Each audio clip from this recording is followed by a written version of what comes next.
Facing cancer doesn't mean you are now only the cancer patient. So often we hear those with cancer share the need to feel seen, to feel understood, and not feel alone. So whether you are facing cancer yourself or supporting someone who is, join us. My name is Susan Larkin. We are Facing Cancer Together.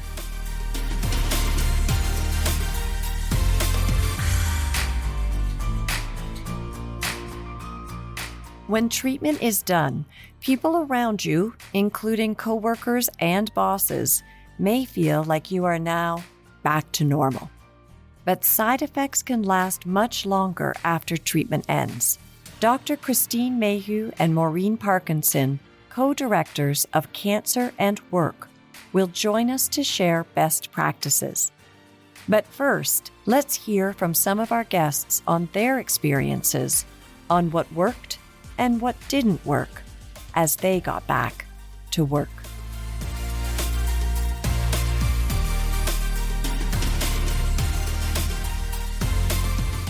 Let's hear from Bonnie Walker. COVID hit and I was in the airline industry and I had all the years. I had been there for many decades. I had all the numbers and I thought, okay, I'll package out. So I packaged out. And basically almost a year to the day, then I got my diagnosis. Then I dealt with that. So that kind of kept me busy. And listen, everything happens for a reason. And maybe had I been working, 60, 80 hours a week, I may not have been as in tune to my body to think, oh, here's an additional little bump, or maybe I should get this checked out. Who knows? But, things happen for a reason.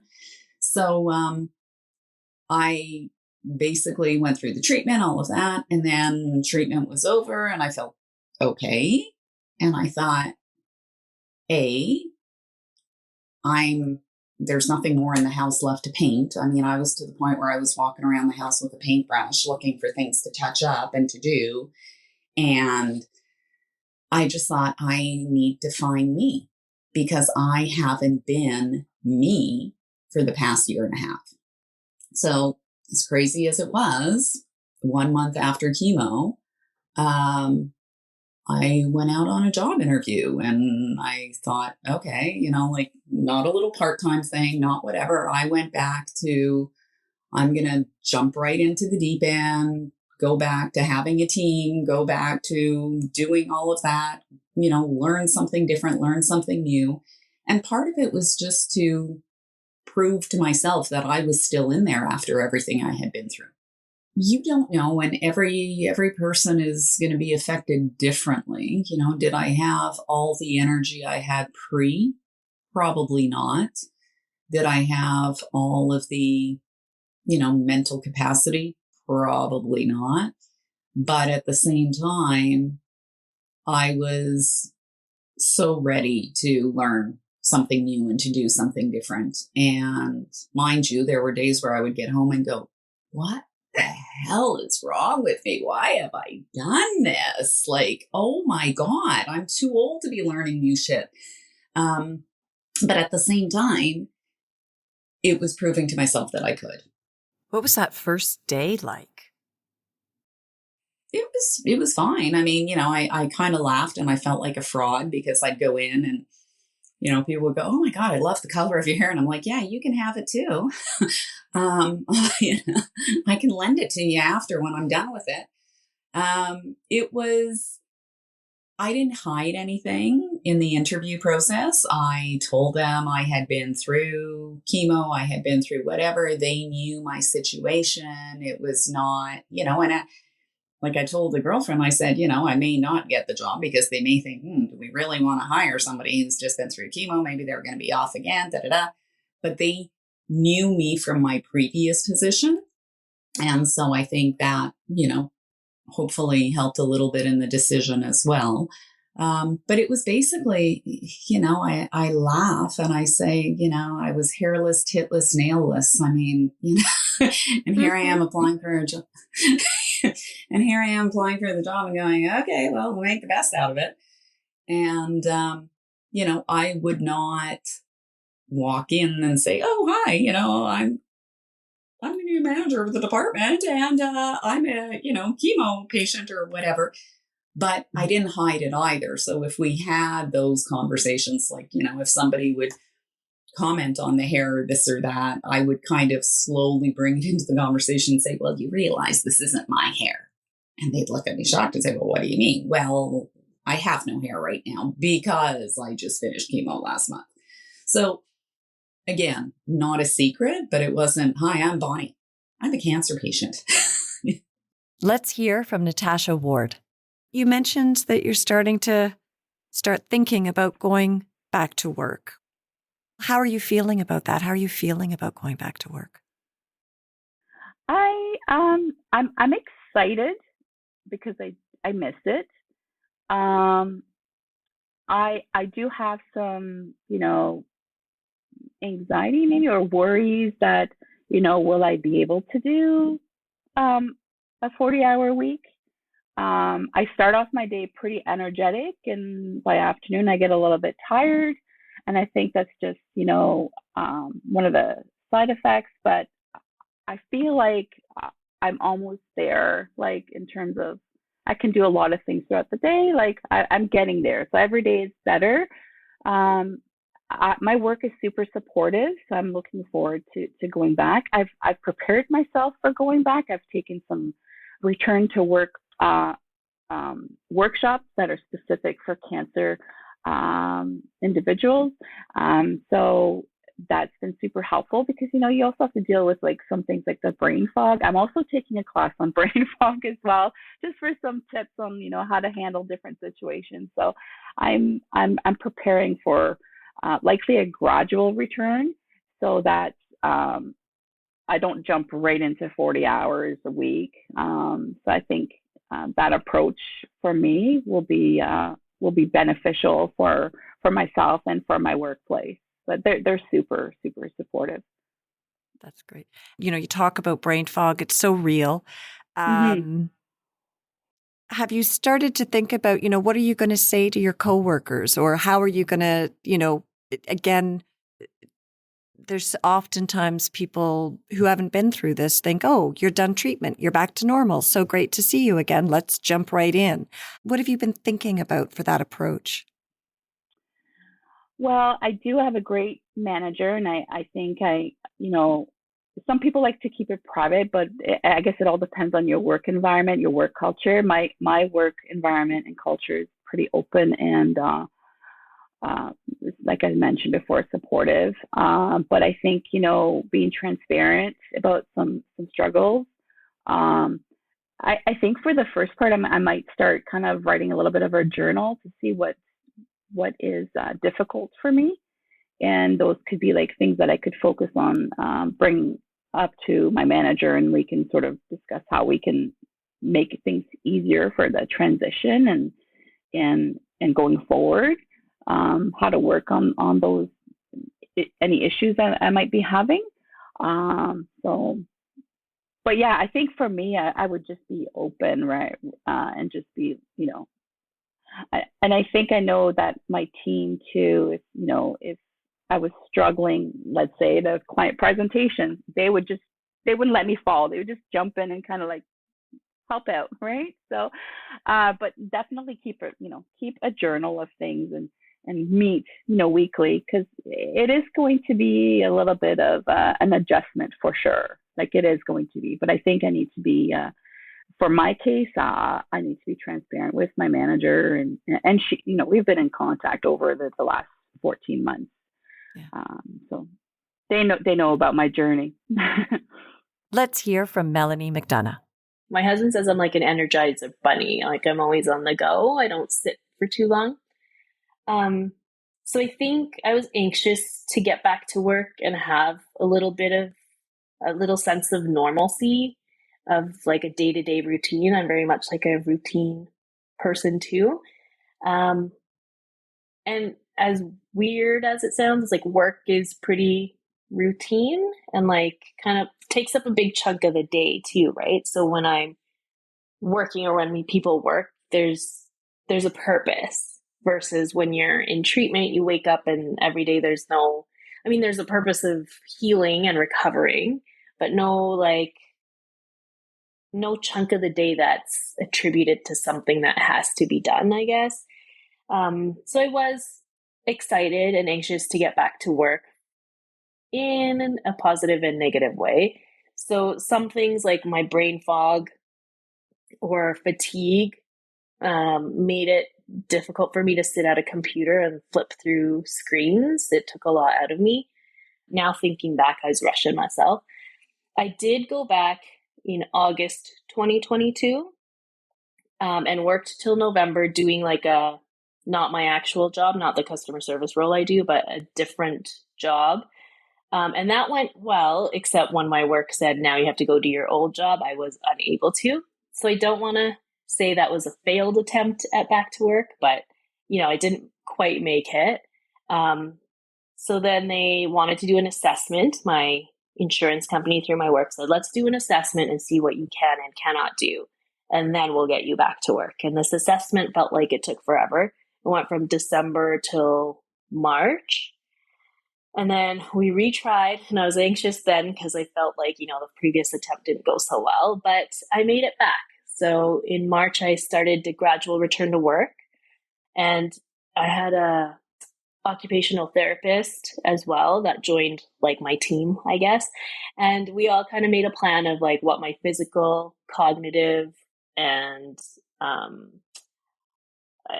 I guess where I am in the moment and how I can get back to what my job is. So we built in micro breaks every hour and slowly got there. So even when I wasn't back at work, they wanted me to sit at a computer and do X amount of hours of, reading and trying to comprehend, just to kind of have small steps towards being able to sit at a computer for 8 hours. And I think it really worked the second time. We took it slower, and I think I had to say more of what my needs are and what I can and cannot do physically, mentally. But then they were able to work around that, including my workplace, and got me back to 8 hours and 8 hours a day. And I work part-time, so I would do 3 days a week. But I feel proud of that. Sounds odd to say because it's not something most people even think about. But when you get so fatigued and sick at one point, then to think about sitting at a desk and helping people, you're like, am I ever going to get there? But I got there. And now we're joined by Dr. Christine Maheu and Maureen Parkinson. Hi, I'm Maureen Parkinson. I am the Provincial Vocational Rehab Counselor at BC Cancer Agency and co-lead and content lead for the Cancer and Work website. Hi, I'm Christine Maheu. I'm an associate professor at the School of Nursing at McGill University, and also research scientist with the McGill University Health Center. And I'm also the co-director of Cancer and Work and the research lead with Cancer and Work. And Cancer and Work is a fabulous online resource for both healthcare providers, for employers, and for people with cancer, all around returning to work. And I think, before we jump into that back to work, I wanted to ask, what about while I'm off work? So if somebody is off work during cancer treatment, what are some of those things that they might be wanting to think about in terms of staying connected or not staying connected with their workplace? That's a very good point. It's really important to stay connected with the workplace because for a few reasons. One, you want to make sure those connections encourage your employer to sort of hold on to your job for you. Also, you want to foster a supportive work environment. So kind of keeping in touch if you can, reminding people that you miss them or you're looking forward to coming back can do a lot to help you come back to an environment that's welcoming to you. And we certainly see that in practice and research that it can make a huge difference whether somebody successfully returns to work with the support at the workplace. You want to be mindful of all the things you can do while you're off work in order to help you get back to work. So if you're coping with anxiety or you're noticing brain fog's an issue, or kind of bringing back your conditioning. The cancer work sort of talks about assessing your work abilities and also talking about what can you do to kind of slowly while you're off bring back your function so that ultimately you're ready to come back to work in the best way. So you mentioned obviously there's brain fog and there's fatigue, there's memory challenges. What are some of those other common symptoms that people might be facing as they're getting ready for that back to work? So we know that also fatigue is a major issue with individuals who've received treatment and just even cancer surgery. So that's something that they may want to discuss with their healthcare providers if they feel that they are experiencing that kind of fatigue that just doesn't go away. And then other common side effects or late effects from their treatment, which would be sometimes some individuals, depending on the type of chemo they will receive, they will experience pain and joint pain. So again, if they have that, this is something they'll want to discuss with their healthcare providers. The chemo brain fog is a term or a coin term that we often hear, which is really having cognitive changes that people will recognize they're having changes in their ability to memorize, the ability to multitask. So if they feel that they are also experiencing that aspect, and there are intervention and strategies that can be done. And so they will want to speak again with the healthcare team to see, what professional is best in order to help them in those areas. In the section of the Cancer Work website called Cancer and Its Impact, we list the 26 most common side effects of cancer, how it potentially might impact your ability to return to work, also some resources and strategies that can help people with those symptoms, and also job accommodation ideas, so ways that you can tweak how you work or going back to work that can help you with those various side effects.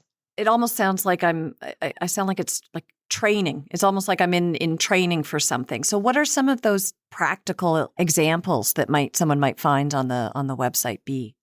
We've listed them in terms the physical symptoms, the emotional and the psychological symptoms as well. And then what we've done, just as, let's say, having with the sleep disturbances. So what we do is that we describe what those sleep disturbances can be, and perhaps even differently from pre-cancer state.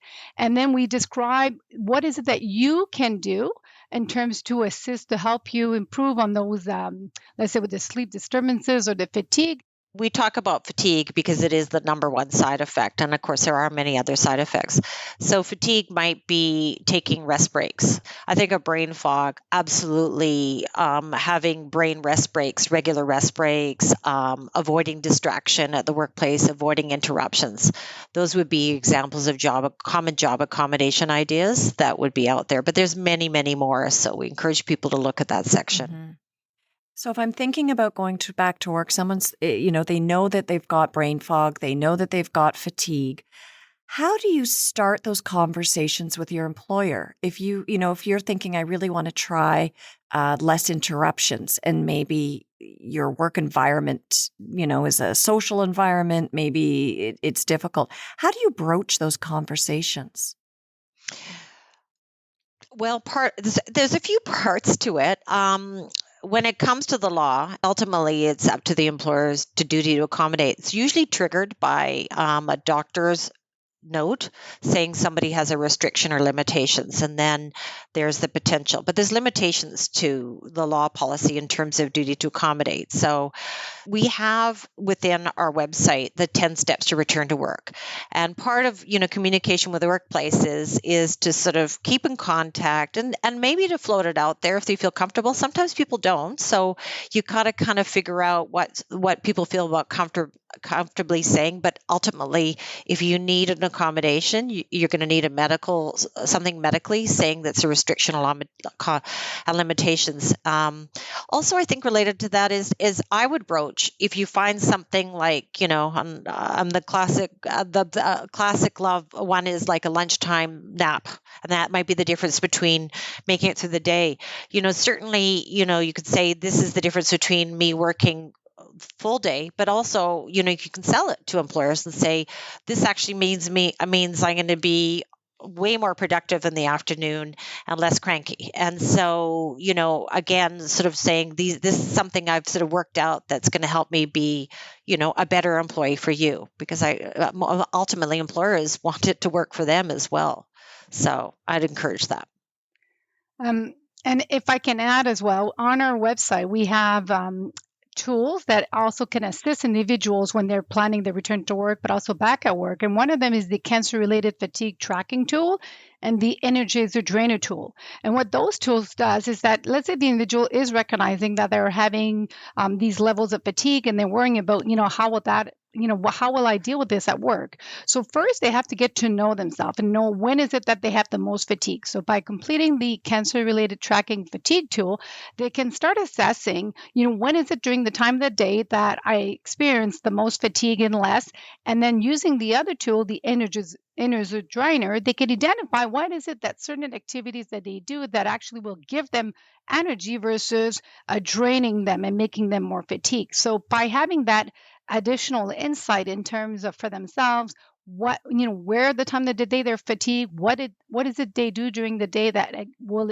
exacerbate that fatigue, then they can strategize in terms of what they would want to do when they go back to their workplace to either mitigate those situations and then incorporate activities that actually will give them energy. If it means that, like Maureen said, and this is something they can try at home before they return, having even a short nap of 15 minutes. Is it 15 minutes or 30 minutes that works better for me? And in order to give me that just enough burst of energy for me to complete my day? Or is it going out for a walk and just seeing some of the sunlight or being outside?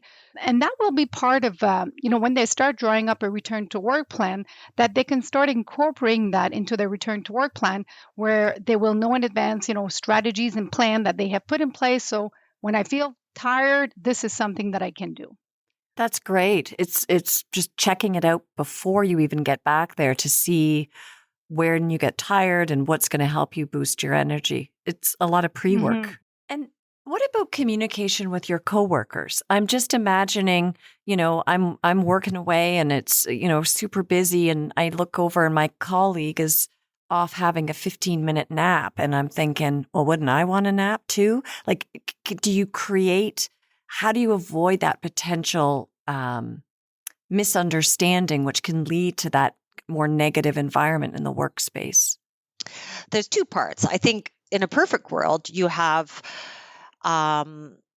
you're able to have a good enough relationship with your employee to sort of talk about that. But there's a flip side of that, because not everybody feels comfortable disclosing. And again, in our website, we have a section under cancer and communication, or communication and teamwork, a kind of an article on the pros and cons of communicating and how much and when. But ultimately, a good relationship with your colleague. Some people, the vast majority find, there's a UT study out there found the vast majority found that disclosure and sort of saying, I have these issues and this is what I need to do to kind of, and again, I'd sell it and say, so I can be a productive team member to you. But ultimately, it's also talking to the employer. And sometimes, when people don't want to disclose, then the employer needs to sort of ideally talk to colleagues and say, people are going to need to do this. I can't get into the details about this, but, they need to do that. Yeah. And then even we can, there's a lot more we need to do in terms of educating the employers, in terms of, what are the best practices for welcoming back somebody who's had cancer back to work.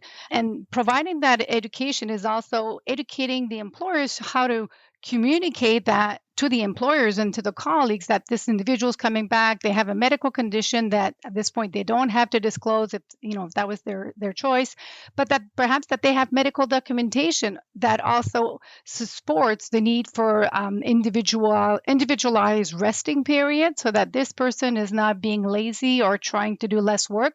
It's actually an accommodation that's been signed off medically so that this person can remain effective and continue to contribute within the company.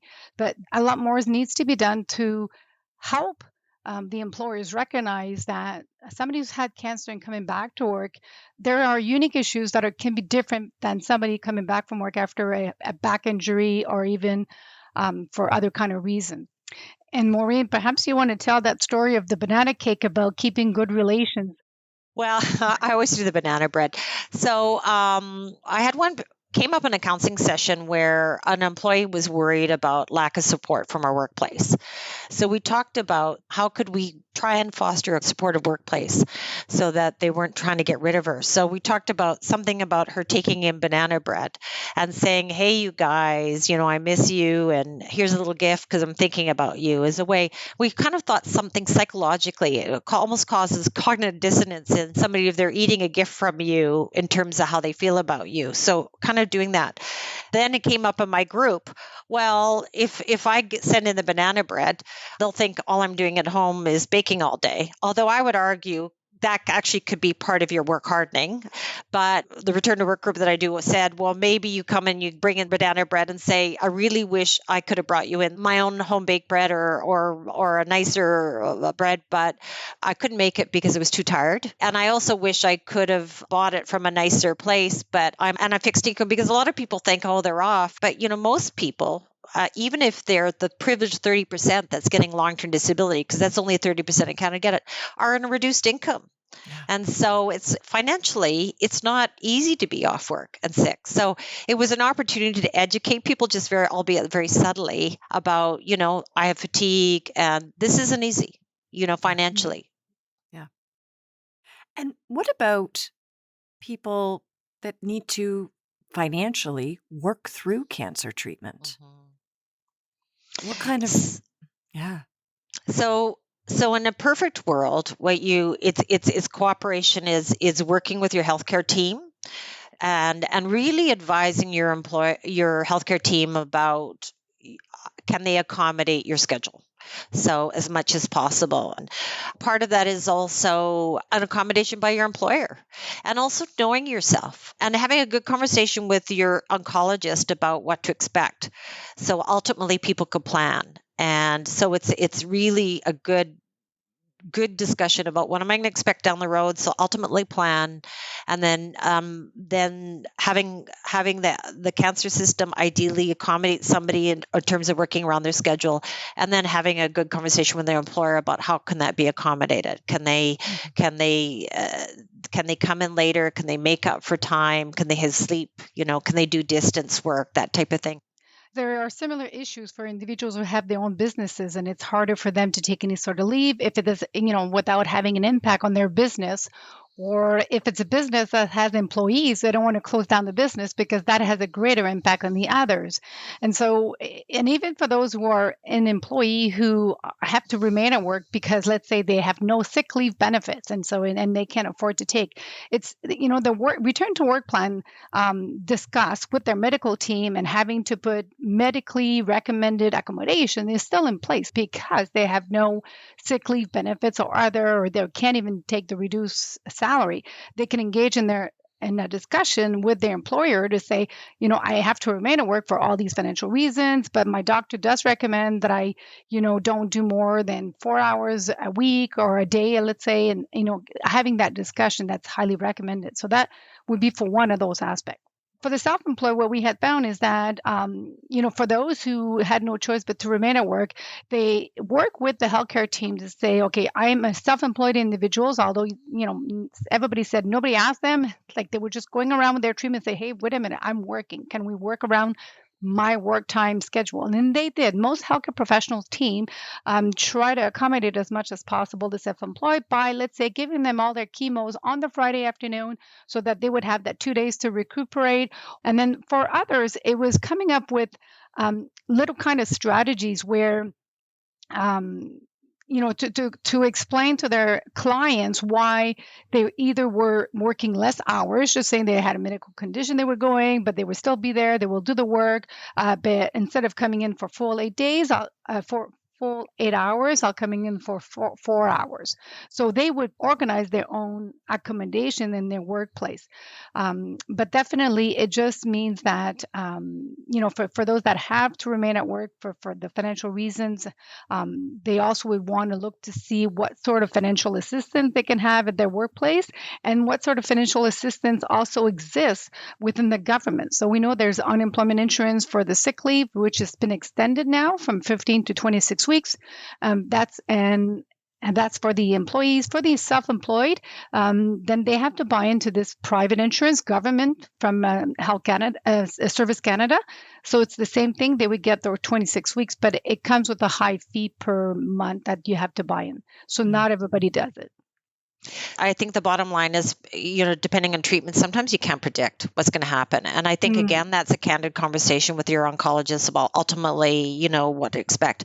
And I do think, and I think Christine's alluding to it, weighing the pros and cons of, is this too intensive? Is this going to be too hard on me? Yeah, because like Maureen is saying, if the individuals is seeing that it's just too difficult to work through their cancer treatment, they'll have to reflect as well. How do you do it in ways that you also look after yourself, that you also prioritize self-care and see how you need to manage your energy to effectively go through your cancer treatment?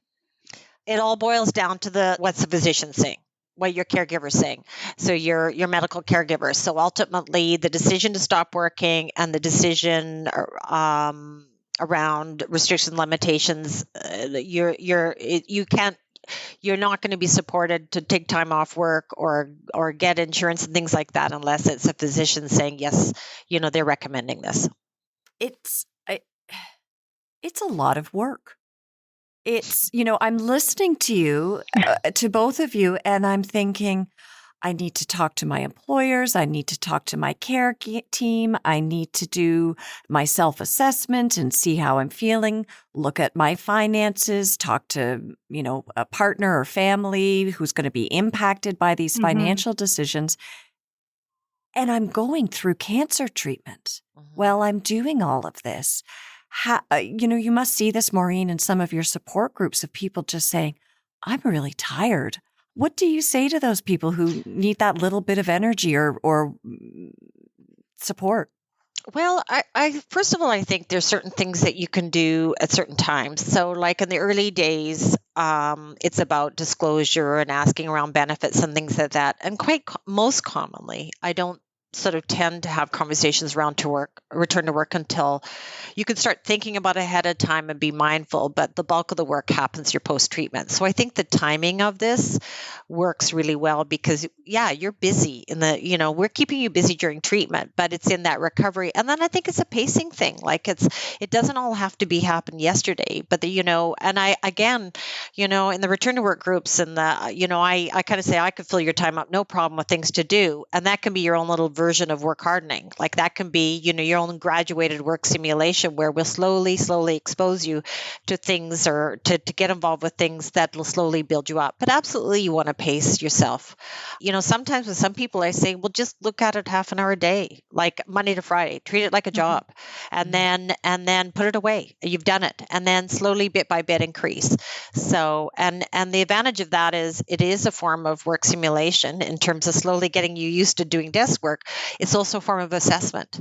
Because again, if I'm dealing with brain fog and I'm sort of noticing I can't retain this information or I can only handle 10 minutes and I have to stop, that's all fabulous collateral information to talk to your healthcare team about what are we going to do about it. I love that. So your research and your work in this is your practice.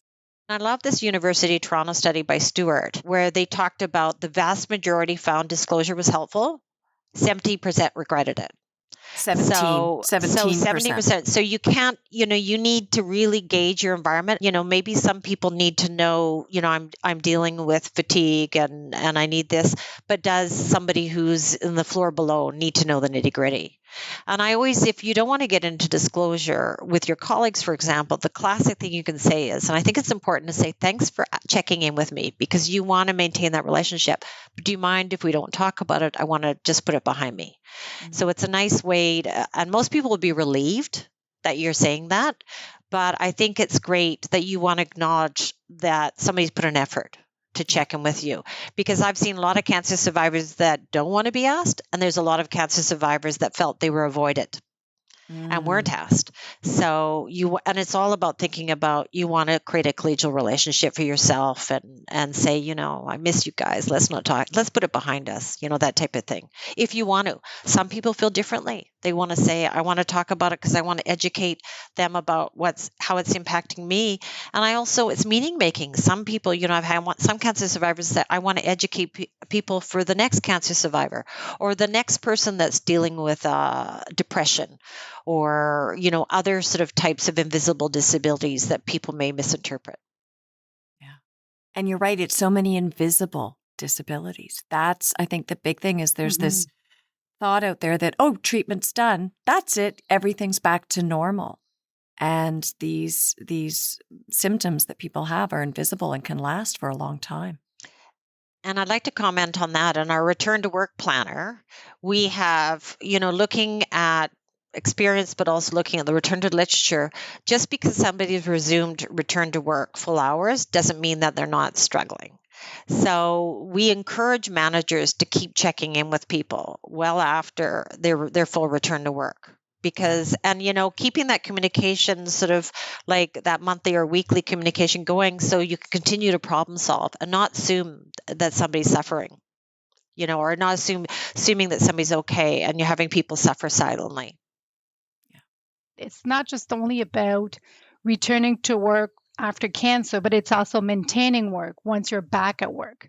Because then, if we look at some of the statistics, there will be a subgroup of individuals who've returned to work, but after being back at work, they totally break down and they realize they weren't ready. And so when the return to work plan is built with the individual, with the healthcare providers, and with the employers or the employer's representative in there, like Maureen just said, they should be in the planning that there'll be weekly or monthly checking with the individuals once back to work to see how they're doing. And, do we keep the return to work plan as is, or do we need to adjust it to add new types of, exploring new reasonable accommodation because the individual is having a hard time than expected? And related to that, this is where the healthcare comes in. Our 10 step is monitoring your return to work. And that includes, if people can, having a check-in with their primary care provider around how they're doing. Because I often encourage doctors to call it a graduated return to work trial, only because we're recognizing we can't fully predict it. And if we're managing expectations, which is another, I think that's step 9, managing expectation, which is kind of saying this is the best guess that somebody's going to be successful, but we need to acknowledge that it might need to be tweaked, it might need to be revised, and again, back to the healthcare provider to help manage that expectation. And would that healthcare provider at this stage necessarily be the oncologist, or is the family doctor now playing a role? I often say it's whoever knows you best and can do the best job. We should acknowledge that could be a nurse practitioner as well as a family doctor. They might know that you've had a previous back injury or depression, so it's the sum of the parts. But on the other hand, the oncologist might, know the impact of, the actual impact of, say, if somebody's on an adjuvant therapy and what that means. Ultimately, you're trying to support communication. So I think it's ultimately you wanting to look at that. Like if part of depression and the effects of chemo, you want to look at the best person that could do the job for you. So that's where the onus is really important for you, just to put your cards, and that we have a job analysis again, that we have people in the assessment phase. So it's really important. Like if they don't know about depression or the bad back and the oncologist filling out the form, it's important for them to understand that. The holistic sort of thing, and vice versa, bringing the communication from the oncologist instead of having a conversation with the oncologist or having an oncologist. Like in BC, we have letters that go from the oncologist's chart note will go to the family doctor automatically. We have that in BC. So, having some sort of system where the oncologist is sort of out discussing expected late effects, so that the family doctor can do a better job. And what about if I'm switching jobs? Maybe I've decided for whatever reason this isn't the job I want to do. So it's a new employer. What are some of those considerations? Yeah, well, and a lot of people do. A lot of people think, I just don't want to do that job anymore and I don't want to switch jobs. So part of the challenge in going to a new employer is in some ways you're proving yourself. So you're trying to show yourself, you're proving yourself on the job. Where the advantage of the previous employer is they have a duty to accommodate you. So sometimes the previous employer can allow you to do a graduated return to work. That might not exist for the new employer. They just need to know your restrictions and limitations, and only if you need a job accommodation. We do talk about, when you disclose, you're framing it positively, but you also have to consider the timing of the disclosure for the need for accommodation. So, but there's lots to think. When you go walk away from your job, sometimes you're giving up seniority, benefits, the duty to accommodate in terms of graduated return to work, and so sometimes people compromise with the short and the long-term plan. Which is the short-term plan is but that doesn't stop people from always looking at the next step and looking at the next career. Personally, as a vocational rehab counselor, I always think you should be looking at your next step.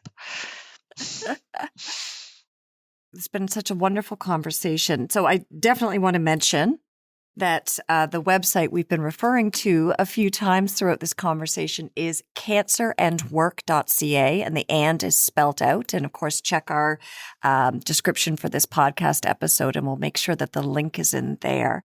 When I listen to both of you and I think of the amount of work that's gone into this website, this is personal. This is passion. What is it, Christine? What is it that drives you in that? Because I'm sure, you've got a day job on top of all of this. What drives you?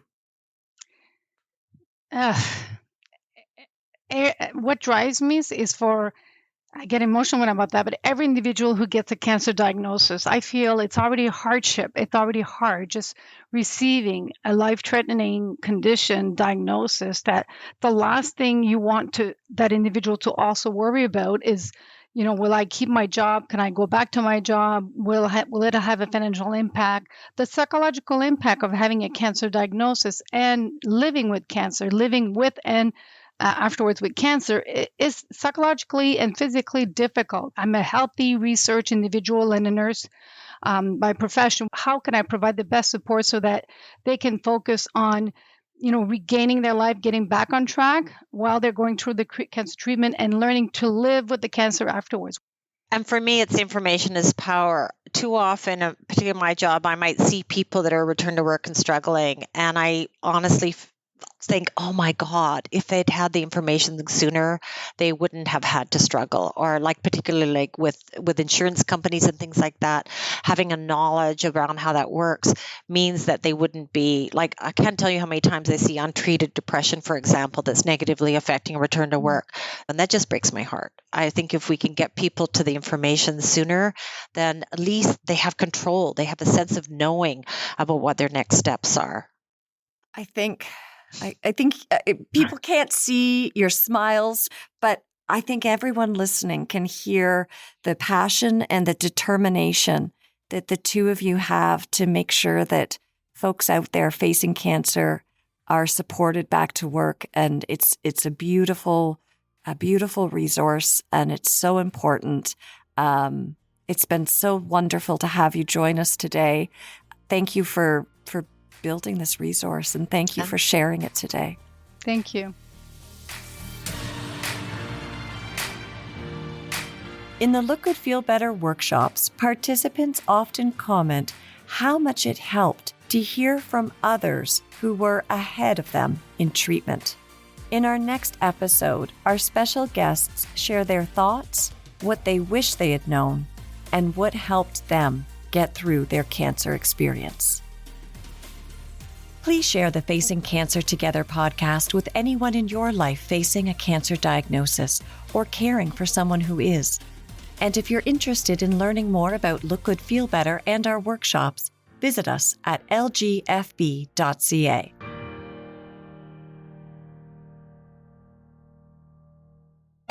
This is Story Studio Network.